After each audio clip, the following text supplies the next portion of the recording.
and welcome to A Girl, a Guy, and a Buffy podcast. I'm one of your co-hosts, Kate Balzer. And I'm Charles Swint. Hey, welcome back. How you doing, Charles? I'm doing all right. I'm doing good. All right. How are you? I'm good. I'm good. Ready to talk all things music and Buffy the Vampire Slayer. La la la la la. It would have been better if you trilled in the theme song to Buffy. But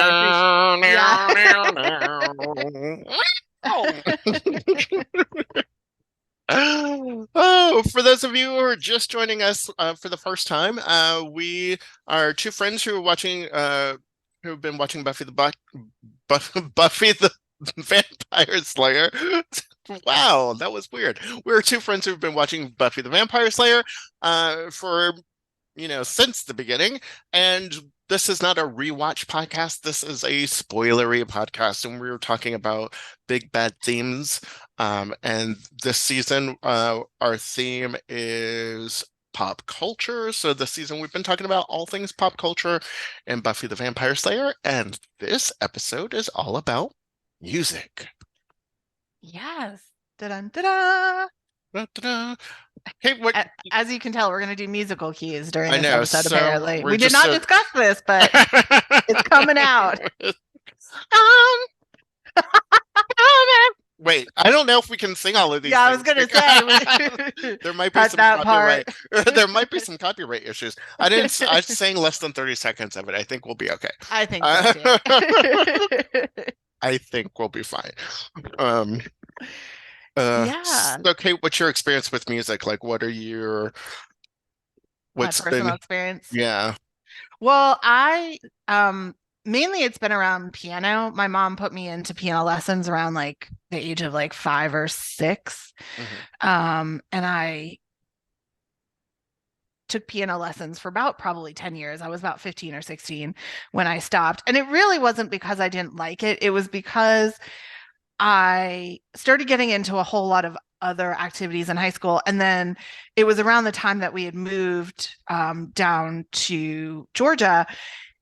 And the first piano teacher I got, he was a master's student, I think at Georgia State University in music. And I don't know, he was fine, but like I wasn't really learning from him. In fact, I remember having like conversations with him about books. I mean, he was great. Like we had a really good conversation. He was like the first adult that I remember meeting, and he was like in his 20s. So like, it's not like he was all that much older than me, who was like really into, he read a lot of more nonfiction books. And I was like, whoa, like I'd only, my whole thing was like fiction. So I feel like he opened my eyes that way. But he didn't get, it was kind of like, he'd send me home with a piece, I'd do it, I'd come, and like it just wasn't, I don't know why I didn't go look for another piano teacher, but for whatever reason I didn't. Like I said, I think it was because I was getting involved in so many other activities. So I've tried to like kind of keep it up over the years, but not do you still play? Well, not really. There was a period of time where I was like getting back into the swing of it, but now it's been so long that it's like I feel like I play the piano like somebody who pecks at typing plays. Gotcha. Like I'm so slow because I've forgotten so much. I'm like, I need to do some adult lessons. I would love to start playing again. I actually do miss it. I really loved it. And most of my experience, like most of my piano teachers were kind of typical of, a lot of piano teachers is most of the focus was on classical music. Right. But it did help me develop an appreciation of classical music. I remember I think I asked to do some more popular stuff, and it kind of makes me laugh now. The pieces that one of my teachers, who I love, she was one of my favorite teachers, pulled out for me to do. We did Killing Me Softly with his song, the original. This was before the Fiji's version. But it made me laugh because when the Fiji's, Roberta Flack, when the Fiji's version came out, I like totally knew it. You were like, I know this one. I know this song. And then Piano Man by Billy Joel. Okay. So like they were good songs. They were probably a little bit more like classic pop or yeah, classic pop, but Hmm. nothing like au courant. Like I wasn't playing Madonna or, like Right. which I think is what I kind of wanted. But yeah, that's mostly my experience with music. Well, and then just using music for dance. I was always Right. also a dancer and I danced through college. So, using music for dance. And that was probably like even more so my initial connection to music. And I still always prefer like more melodic music where there's the opportunity to dance. Hmm. Because my first exposure was like pop music for, baby ballet, baby jazz, baby tap. Oh, I So, love it.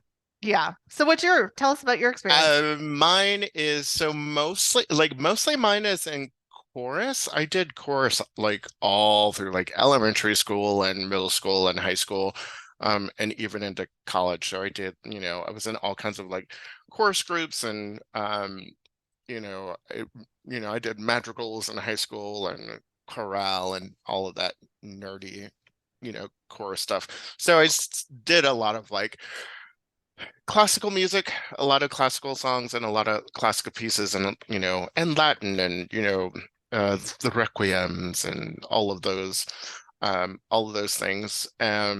And I did some in high school. I did some vocal jazz. I was in a vocal jazz group in high Oh, school. Did you not again, know? I Did you did not know not. this? Okay, so this is at Chattahoochee. This was at high school. How did I not know this? Yeah, we made a vocal jazz album. We got Oh my gosh. People, like we went to high school together. We like saw each other every every day. day. I don't know How how did we I missed not know this. this? This was senior year. This was senior year. And Okay, if made I knew this, I have 100% forgotten it, which is actually completely which is possible. possible, which is totally possible. Um, yeah, we got a grant through like the Grammys and the schools program Oh my to make a gosh. vocal jazz album. And so we rehearsed all year. And then I think it was like in the spring, we went to Tree Sound Studios, where like, Outkast and like Oh all my these like big, God. huge name people were like recording their albums. Yeah. And we went into the studio for the day and we recorded this. We recorded like, I don't know, like 8 or 10 songs That's so onto an cool. Do you album? still have it? I don't. Oh man. Well, maybe I do somewhere. I don't know, but I know that it's online somewhere. I'll have to find it because Oh, somebody on, somebody in the group yeah. found it during COVID and like shared it with all of us. Um, That's so on cool. there. Yeah, it was crazy. So we did a lot of that stuff. So and then of course with dance and things like that. But Yeah. um I tried to do piano for a little bit. My dad got me into like gave me lessons, but I Yeah. really didn't like the lessons, but I had keyboards all the time. Like we had keyboards and guitars, Yeah. none of which I could play. Um and so I would figure things out basically by sound. And Mm-hmm. so I would just try to figure out how to play things, by ear, which, that didn't really help. But like Yeah. I figured out like a Janet Jackson song to play. Mm-hmm. And then like the Peanuts theme, Uh-huh. I Yeah. figured that out by ear too. So that, I Yeah. mean, but if I had to do it now, I don't know if I could, or I could get like a couple of notes, but then it blow the Yeah. rest. Yeah, you saying that reminded me. I forgot. I actually played clarinet for a short period too. I really loved it. Hmm. Um, but it was again a move happened. So I learned it at one school, moved, went to be like in the band in elementary school, and I did not like the band instructor. He was rather sexist. Mm. I mean, he definitely had a preferential treatment towards boys. And I immediately like saw that and I was like, I'm miserable. I'm very unhappy. I don't want to do this. And like other than doing things through school, especially at the time if you're not like thinking career wise, Right. where else are you gonna like use the clarinet? Right. So I guess that's probably like I don't know why I didn't do private lessons, but for whatever reason I didn't. But yeah. So that, shout out to like awesome teachers. Teachers make such a difference in whether you continue or pursue whatever it is that you're learning. A bad teacher can definitely turn you Mm. off. Thank you, music teachers, our Yes, underappreciated music teachers out there. absolutely. Very much appreciated. Yeah. Yes. So the music, so we see how music has influenced us. Right. Um, and obviously music influenced Buffy, and the Absolutely. show and everything. Um, you want to Yeah. kick I us mean, off? music is just, if it's oftentimes, if it's done really well in television or film, you don't notice it, but it is so critical. And if they took it away, you would realize how critical of a role it plays, Right. Yeah. in helping to tell the story. And so I think like for the purposes of our discussion, we're going to break this down into a couple of different pieces. Uh, the overall score. We're talking about like the score of Right. the show, the orchestration and all of that stuff. Because Buffy was a show that, unlike other shows, had all these bands playing all the time too, which was also sort of a part of the soundtrack to everything. And then it also had a musical episode. So we're Right. going to kind of break it down in those ways and looking at like the score of Buffy, the bands of Buffy, and the musical episode of Yep. Buffy. So, orchestration. Yeah. Well, I was just gonna say one thing to add about the purpose of music.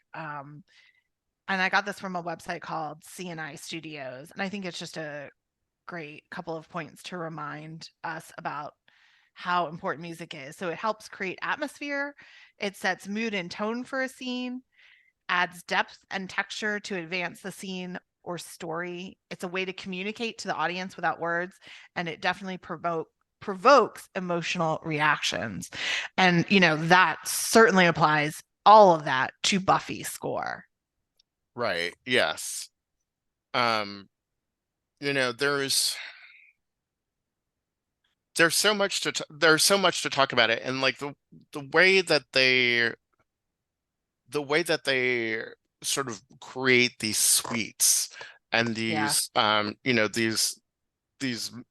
melodic themes for the characters and for the shows is really it's really impressive. And I don't know if there, I mean, maybe other shows do this. I'm sure they do, Hmm.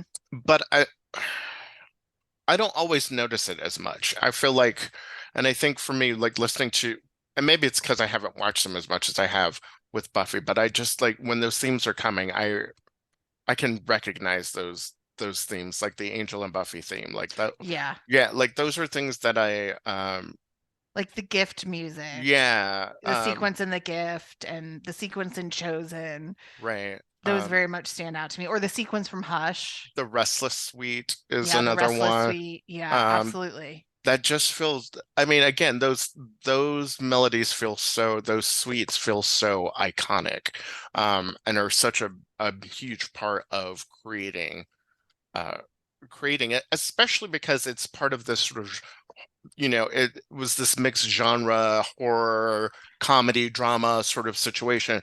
And so Right. when you have these love themes and when you get a really good love theme that holds and you keep using it over and over again, or you get when you're dealing with uh you know when you're dealing with uh Restless, and you're dealing with sort of this surreal plane of existence in this Hmm. dream world where there is this battle going on and all of that stuff, creating, using the music to create the conversation that's happening on screen when there is no dialogue happening.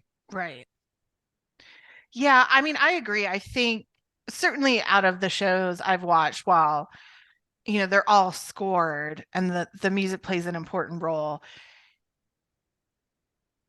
to use like cliche terms, it is feels more cinematic in Hmm. Buffy than a lot of shows typically, especially again, can't I think stress the importance enough of the relatively small size of the show on its small network. Right. With limited resources, and yet you can't tell that. I think the score is so incredible, and those episodes would read differently with a different score or a different composer behind it. Um, Yeah. and a lot of that is also down to, Joss Whedon himself. There was a great quote from Chris Beck, and Chris is basically, if you think about the sound of Buffy, he created it. He was the longest running composer. He wasn't there the entire series, but the Angel Buffy theme, he did The Gift, he did Restless, he was there for Hush. I mean, that is all Chris Beck. And this quote really kind of shows you how Buffy got its sound. It's from Into Every Generation a Slayer is Born, How Buffy Staked Our Hearts by Evan Ross Katz. And the quote is, quote, Joss Whedon loves big symphonic music, and so do I. And while the show is set in high school, the themes and emotional arcs are big. Love, life and death, the end of the world, just to name a few. So I saw it as an opportunity to flex my orchestral muscles and write cinematic music that makes great use of reoccurring musical motifs. It was truly an awesome compositional opportunity, end quote. Yeah. I agree with that. I mean, how can you argue with Yeah, how can you argue with that? I mean, yeah, there's just there it really did. It felt I like the word that you use, cinematic. I mean, it just made it I think it made the show feel bigger than it was, yes. and gave it, and really sort of created a universe that we um could all sort of feel comfortable in. And I think subconsciously when you hear those themes and when you start hearing those things, I think it starts to pluck at some like emotional chords in your heart, or whatever like that. You start to attach emotion with the musical motifs that start coming up. And so even if nothing's happening, you're like, oh, here it comes. I hear. Oh, without a doubt. I mean, some of those musical suites or motifs, appear on the various soundtracks. Mhm. And I'm not even watching an episode. I'll just be listening to a soundtrack, and like it may cause me to tear up Right. because like I know what goes along with it. The music itself evokes it, but it also like underscored, but I'm bum. The scene, it made the emotion in the scene even more. Right. And one of the things too that I think of when I think of like the music and the scoring behind it is that I think about the DVD box sets, right? When I Mm-hmm. had the DVDs, I just remember because oftentimes because oftentimes I would watch Buffy over and over again. I would fall asleep and like all the episodes would play and then it would pop back to the main menu. And so then like the orchestration that was happening on the menu screen, Mm-hmm. sometimes I would fall asleep to that or wake up wake up to those things because it was still playing. So even those were just nice musical moments in an episode that they Yeah. took from there to use on that. Um, and just sort of the power of these sort of simple orchestrations that occurred in one moment of one show can be so powerful, with such a powerful moment that they were like, let's stick it here, let's use it here.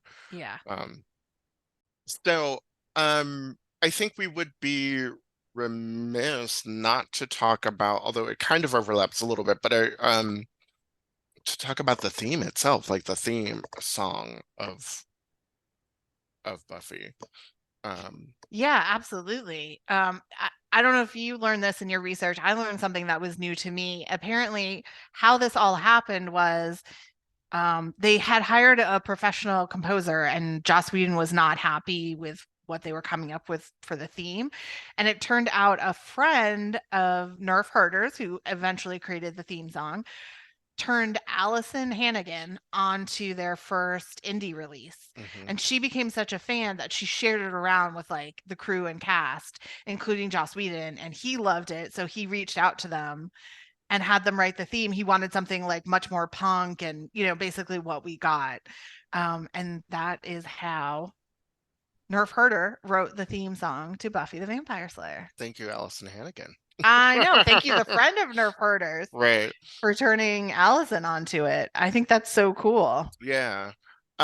It's such a and it go and even the theme song goes through some changes too. I mean, they you hear it in the first, in season one.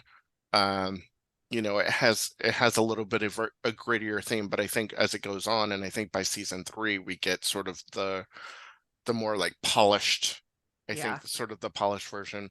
Um, and there's the one with the scream and the one without the scream in there. The scream goes away, I think, at one point. Um, Oh, wow. I never noticed I that. think so, yeah. Huh. Um, I'll have to pay attention. yeah, I think it's around season three or season four where that's squirrel where they're like, you know, um, Yeah, yeah, yeah. um, I think, yeah. I mean, we especially grew up with theme songs to TV shows being a big part of the show. Like Hmm. knowing the Brady Bunch theme, even though that was before time. Like we watched it in reruns. Right. But um the like Growing Pains, that was had lyrics. Like the songs to that or the Show me lyrics to that that. smile Yeah. again. What was the one with Michael J. Fox? Why can't I think of his show right now? As long as Family we Ties. got The each Family Ties other, theme. we Cheers. gotta walk. Golden Right. Girls. I mean, it was like I mean, it was particularly comedies, but it was prime theme song Sure. ages. And so unfortunately a lot of that has gone away with streaming. So I love that Buffy has such an enduring theme. Every time I hear it, I just want to like headbang and like Right. dance around, be in a mosh pit. Like it's so energizing. It makes me excited to watch the show. I'm like, oh yeah, let's go. Yeah, you know what you're getting into, I think. Like you're Yeah, getting into something like hard and heavy and fun at the same time, you know. right. Um and And even though, oh, I'm sorry, go ahead. and a little playful because you've got this band called Nerf Herder, which is, Yeah, so yeah, I would agree. Like this is definitely the time um where theme songs are going away, where TV yeah, theme songs are going away. I mean, there are still some, I mean, there are a few TV shows that have like iconic theme songs, like, yeah, the Law and Order SVU theme song is yeah. freaking iconic. Like,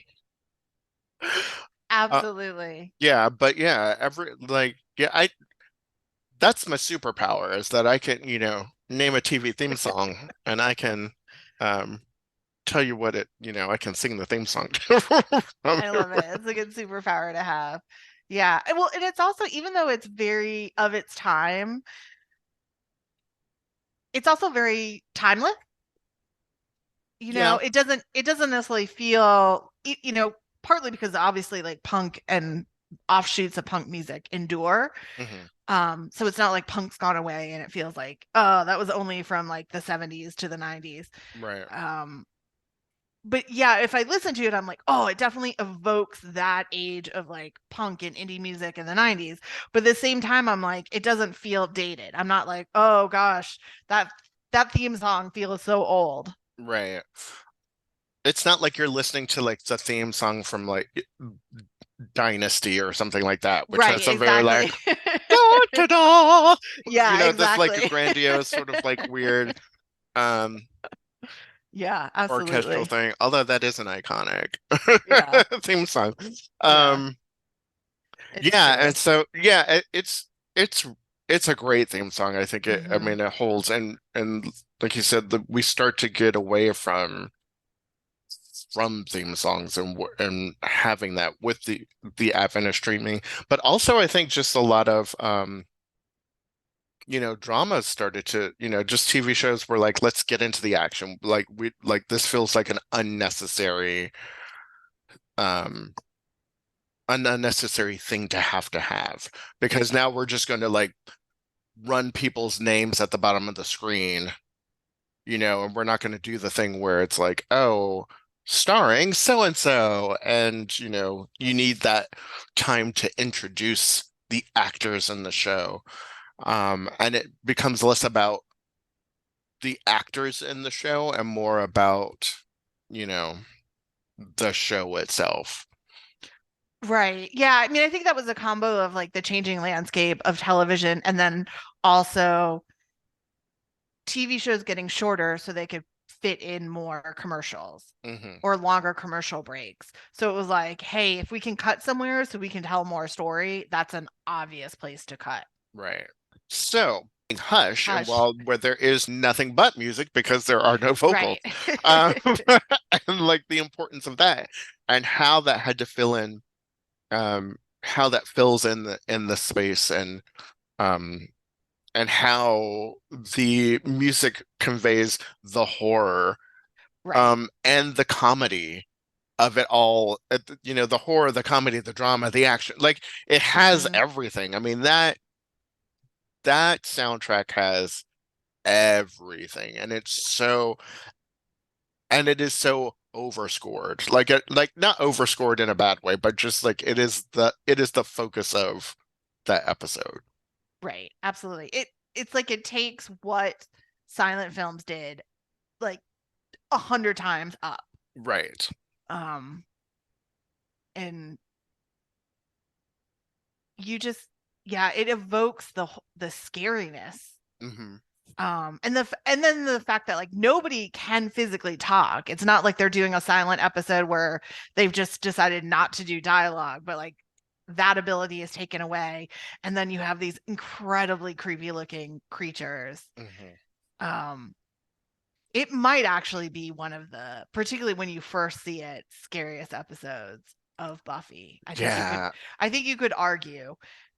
It's definitely is much more in like old school horror Hmm. style. Yeah. Um, yeah, it's just such a cool episode.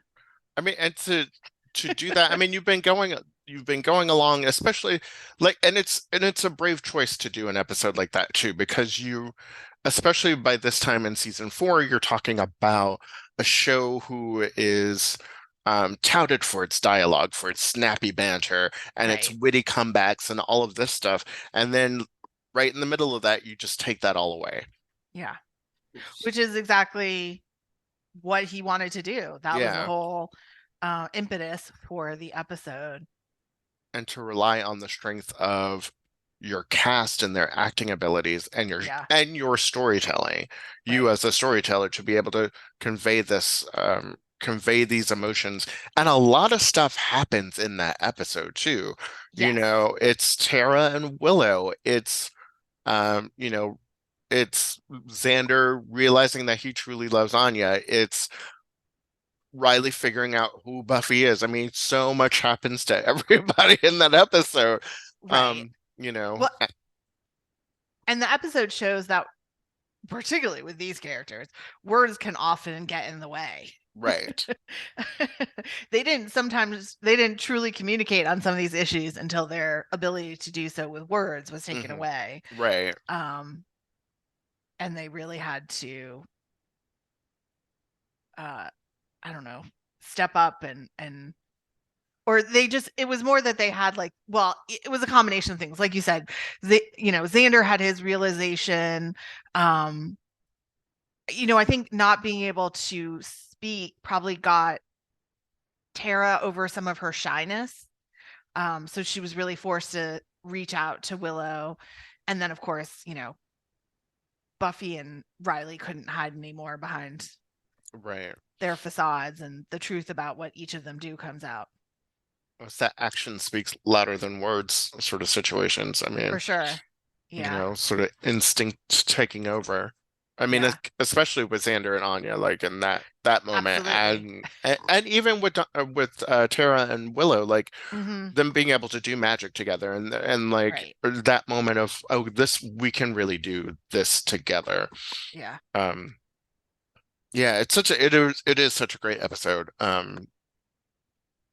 And the score for that is just it's stellar.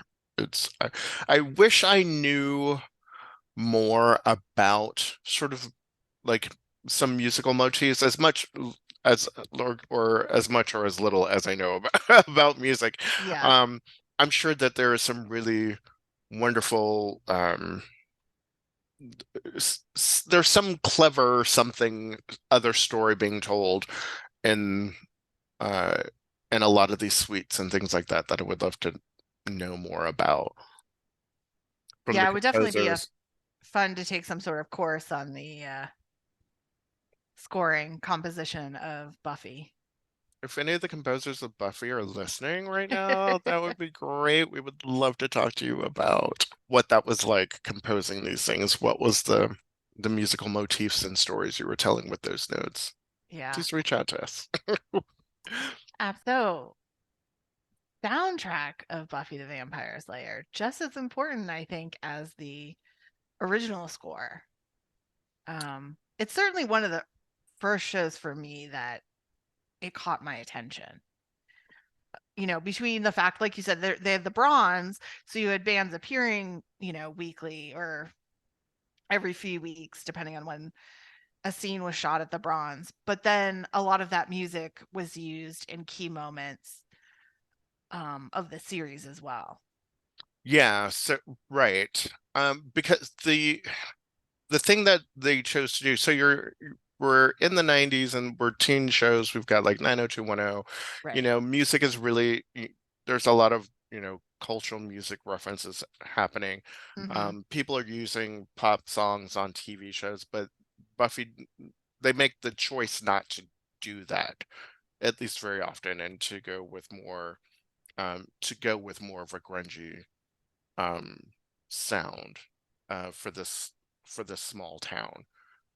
So we get all of these very much like indie punk bands and Right. things playing the bronze and doing all that and sort of filling in, over the orchestration, which I think works better, because especially when you're about to do a transition from some of the orchestration that we have going on and what we're doing with the score, especially when it comes to like the fight sequences, because Mm-hmm. like a lot of times, we're at the bronze and there's a band playing and it's like dun, dun, dun, dun, dun, and then a Yeah. fight breaks out like that going into like dun, dun, dun, dun, I don't want no scrubs feels super weird. Like that just doesn't seem like a thing that's gonna work.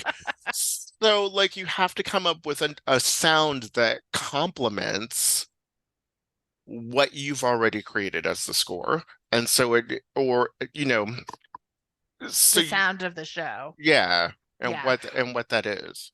Well, I think it's also a bit of synchronicity in that, and I believe I mentioned this in another episode. It may be one that's actually coming up, so you may not have heard me say this yet. Um, but again, I believe I remember reading, or it may have been in the commentaries on the DVDs, but part of the reason they got the bands that they did is they had very little money to hire bands. Yeah, And so absolutely. it was you could get these indie bands for a lot less. And then that was also a very predominant aspect of the LA music scene at the time. Mhm. So it luckily fit the show, like what was happening in music at the time in LA fit the show. So it was a great like I said, synchronicity. It just all came together and worked really well. They may have I don't know if this is one thing I've never seen and written anywhere or heard in anywhere, but I don't know if they adapted what they were doing to fit that because that was what was available, or again, it just was all like perfectly came together at right music for the right show at the right time. Yeah, I mean, from the things that I've read, it seemed like that was like you said. I mean, there is sort of this idea like that there was a lot of this um, indie pop grunge happening in LA. But I think it was very, I mean, I think it was very intentional. All of that was incredibly intentional, basically from the beginning, Yeah. that they wanted to create this, create the sound and create this, especially because, especially with a place like the Bronze, with all of these where everyone is playing, what kind of bands are you going to be booking here? You know, you're not going to get a whole lot of um big names playing at the Bronze. That feels again, that feels like a weird thing um to have happen. So there is something that I found.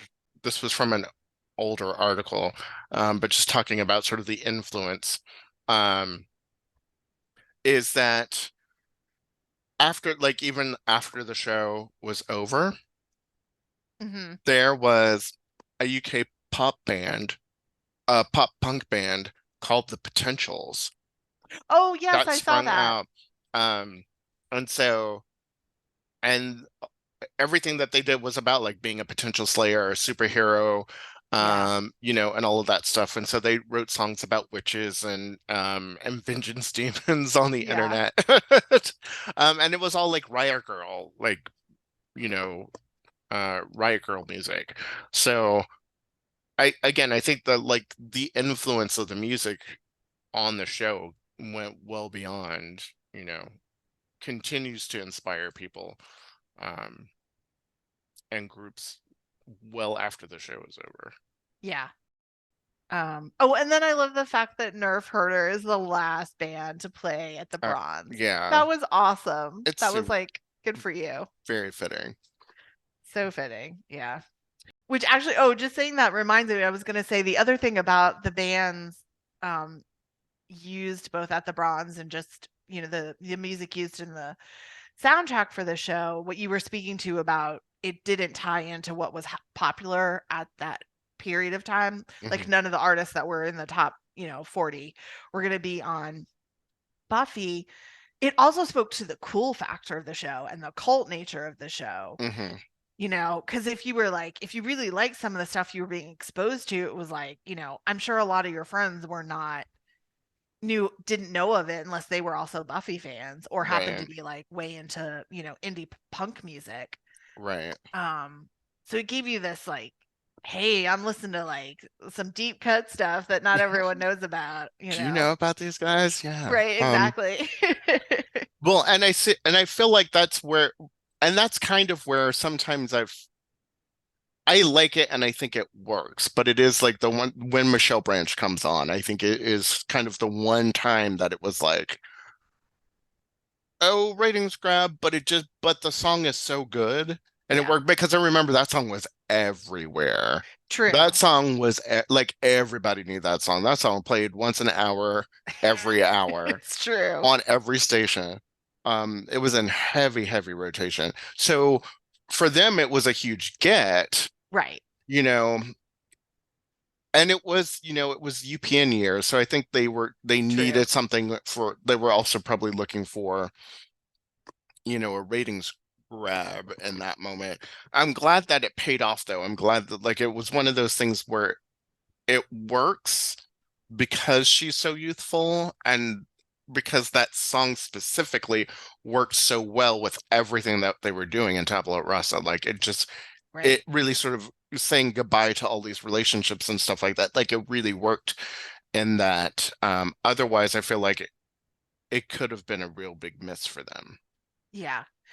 Well, it's funny. I remember reading stuff online. I don't know if it was like message boards. It must have been because it was pre social media, but some of the fans were kind of bitching about it. Hmm. Because I think they did feel like, oh, she's too well known. Yeah. But the other aspect of it is I remember people were kind of, and again, in like a judgmental, snotty way. Well, this is how I was reading it. And I have no idea who this is. They were probably changed their opinion since then as we, grow up. But they were sort of like saying, oh, well, I heard that Joss told Michelle to slow it down and do it more like acoustic like so that would actually fit, which is entirely possible, but that was definitely done with like a I can't believe sort of like tone to the comments. Um, but you can actually find I'm not saying it's that same version, but that toned down, more acoustic version Hmm. on her. I don't know if it was a re-release of the album, but you can certainly find it because it's on the streaming version of the album that I listened to, and Mm. I do have to say I like that version better. Yeah. And it just may be because for me it's tied to that episode, so I like the slower, less full-on rock version. And I don't remember, and quite frankly, maybe it's because that's the version that I always hear in my head when I think about that song. But I Yeah. don't remember the song being that much It's not faster or more like that much more robust it's not than hugely that. different. It's not hugely different, you're right. Um, I mean, I'm sure it's a little bit because I think she just starts off.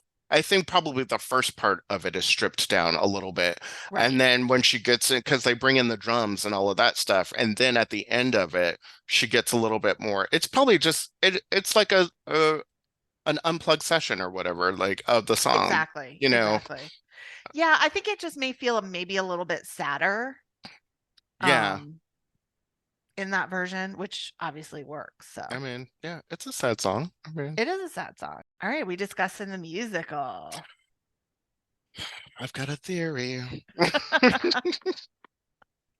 It could be Bonnie's. Um, where to start? I don't even know how I want to. Okay, How do I we have a want to frame question. this? Okay, Do you remember your state of mind and like how you watched it, like when you watched it? Do you remember that time period when it came out? Like, absolutely, okay, so what were you doing? absolutely. I blacked out during the musical. Um, it was an out of body experience for me. No, I remember I was living with some friends of mine. We were doing a tour together, and so we lived together, but we were all watching Buffy, and we were very, very excited about it. Um, and we were in the living room, like we had a whole setup, we were super excited. We had like the Yeah, snack spread out and ready. And I just remember, you know, just being so excited and being like overly more excited than a grown person should probably be about a television show. And when she's singing that first song, and she's singing her I Want song, and she's right. like, and she goes, and I just want to be steak alive. Yeah, she's the I best. lost my ever-loving mind. I went crazy and I was like, she's a Disney princess. This is a I And then just 25 years later, she would become one. right. I just a complete nut job about the entire thing. I loved every single moment of it. I'm sure we did, recorded it, and probably went back and watched it again, like immediately after. No, because we had to watch Angel, and then we watched Angel, and then went back um, and rewatched it again. Yeah. How about you? Do you remember Yeah, you? kind of similar experience. I was stage managing at the time, and there was someone on the crew who I befriended, and I found out, oh, she's a Buffy fan. So I actually, and this was like me living on my own for the first time post college. I invited over, and I really think this was like my first guest. I remember I cooked like a whole meal, and none of the food like made sense. It was just all the things I could cook well. Like I made mac and cheese, and then I made these really delicious black bean cakes with like a mango salsa. Dude, that does Doesn't sound go good. together, but like everything was great. And then, I probably had some additional stuff and drinks. And yeah, it was. And so she and her girlfriend came over, and it was just the three of us. And I was like super excited to have a friend who watched Buffy, first of all. So that was like number one. And yeah, it was sort of the same. Like we were just so hyped up. And she was also a theater person. So that was like, we came from a love of like theater, musical theater. So that helped. And just it was just like it was better than I expected. And I remember when it ended thinking, this kind of reminds me, I get a very Sondheim vibe from it. And then I Mm. remember reading an article or an interview with Joss Whedon not long after it came out, and that was one of his inspirations. And I just felt like so smart for, for getting that vibe. I felt like I was like, yes, I'm on your wavelength. I get it. So it's so funny that like I also remember thinking once it was over, like once we're Yeah. just kept thinking, this needs to be like a staged musical. Like this needs Hmm. to be. Years later, some friends of mine did do their own version of it, like in a little canteen production where they did Once More with Feeling, which was super cute.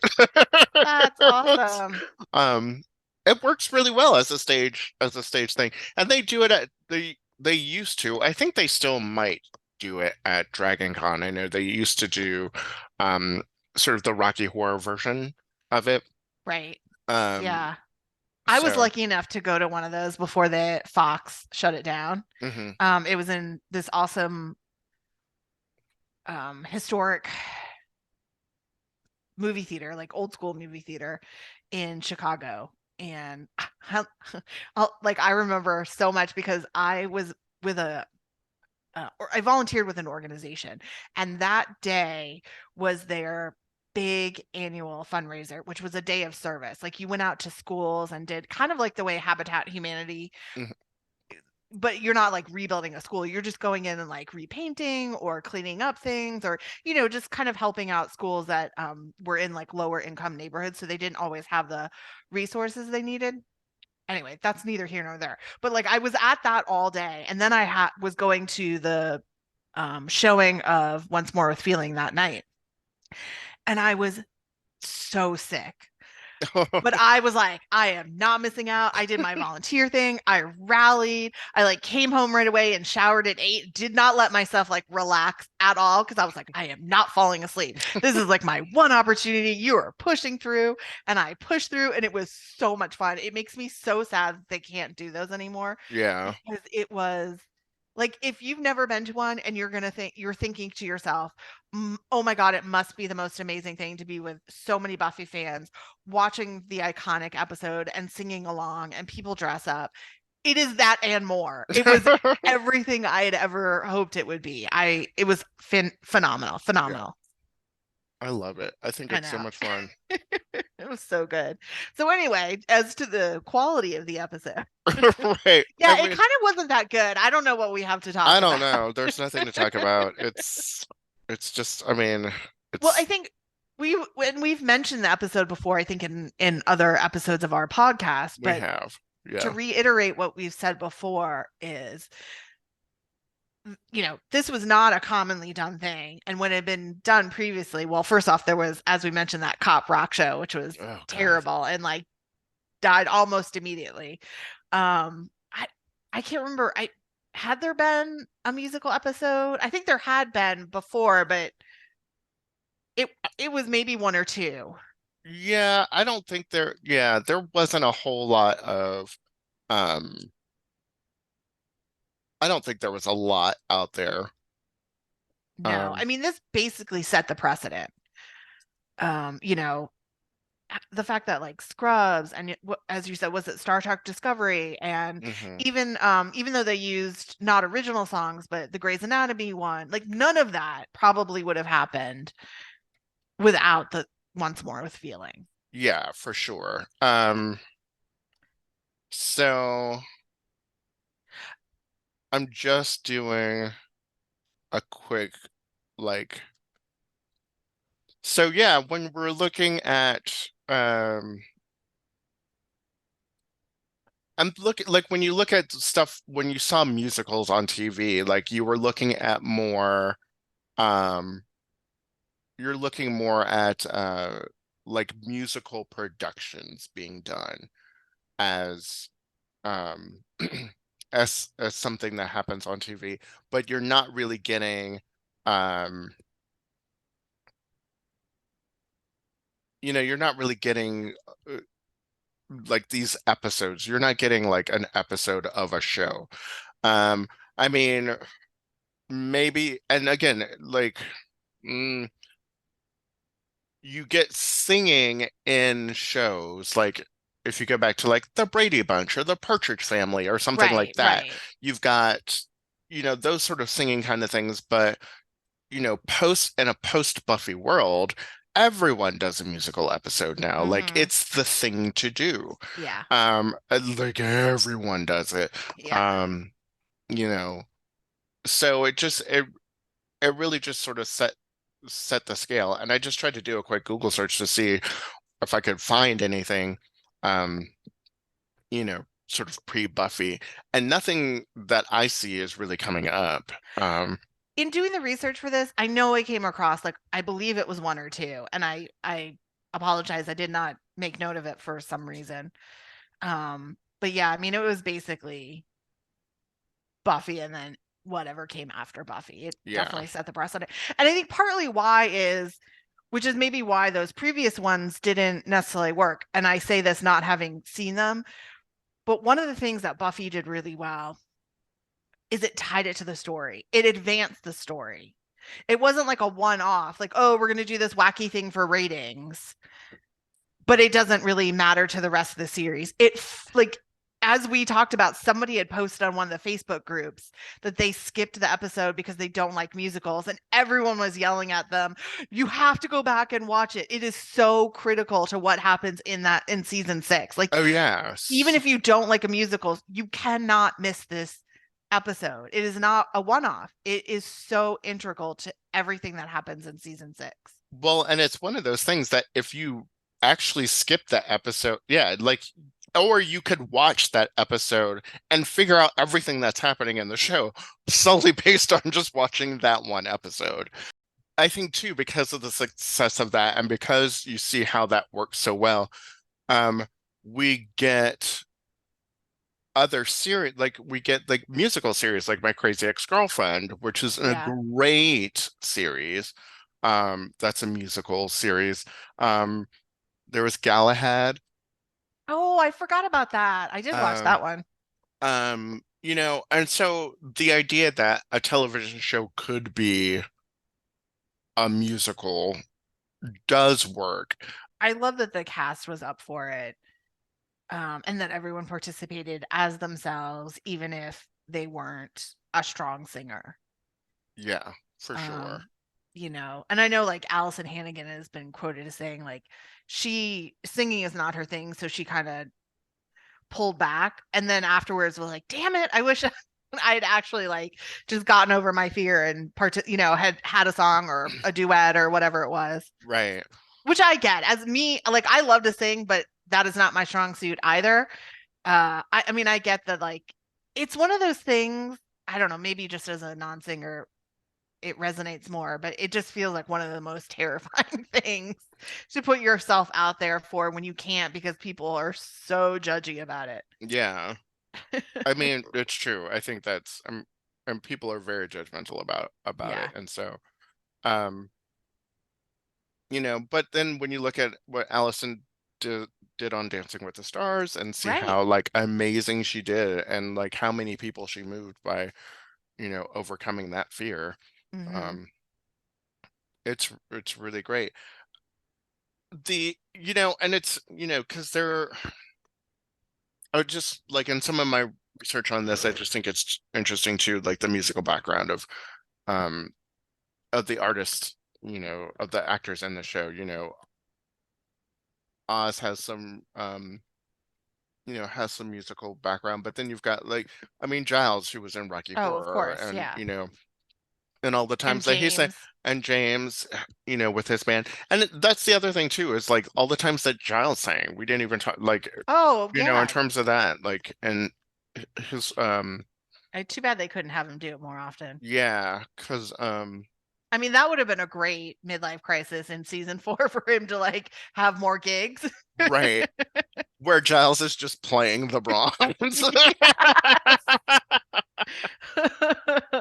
It's acoustic night on the It's a at the Bronze. right open mic night at the Bronze, and there's just Giles just playing away. Um, Absolutely. and then of course Danny Strong goes on to produce and co-create Empire, Right. which is this whole hip hop themed soap opera again, which works.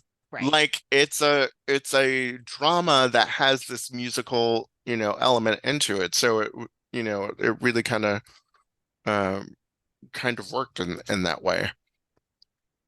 Yeah. So I think that once more, I mean, we've talked about once more with feelings so much before, I feel like. Yeah. Um, but I think these little extra bits um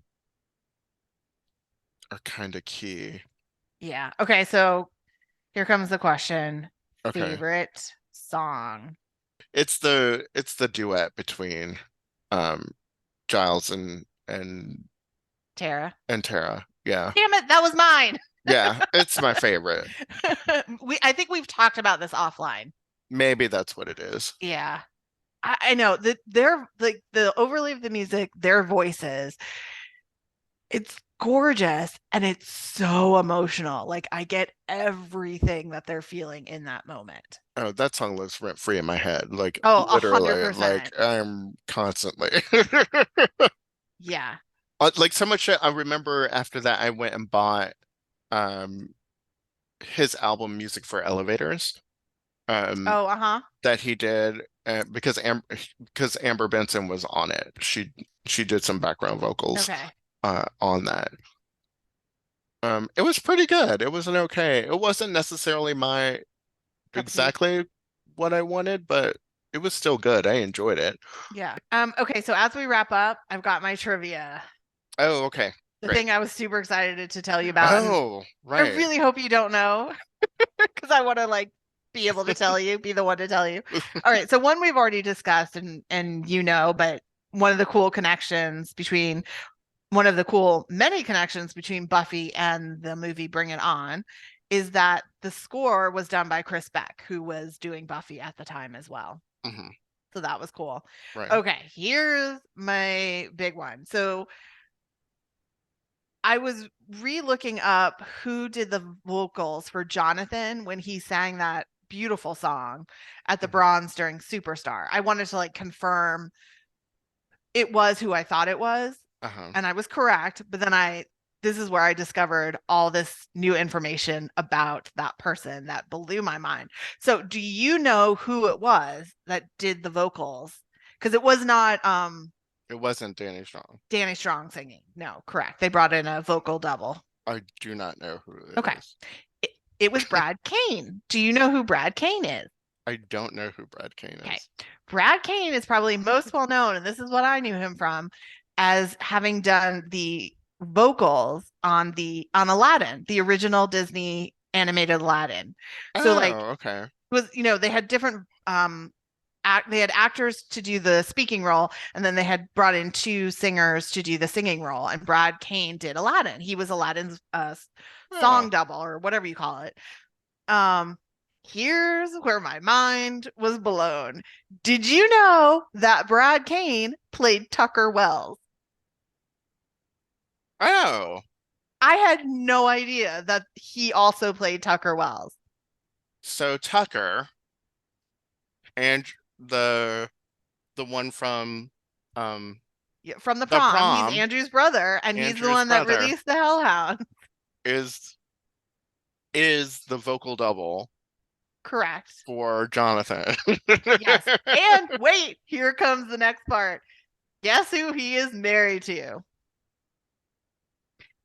Sarah Thompson, aka Eve from Angel. What? Right? Who was in Cruel Intentions too with Amy Adams. It It's is six like degrees of full Buffy. circle, 1 degree of Buffy.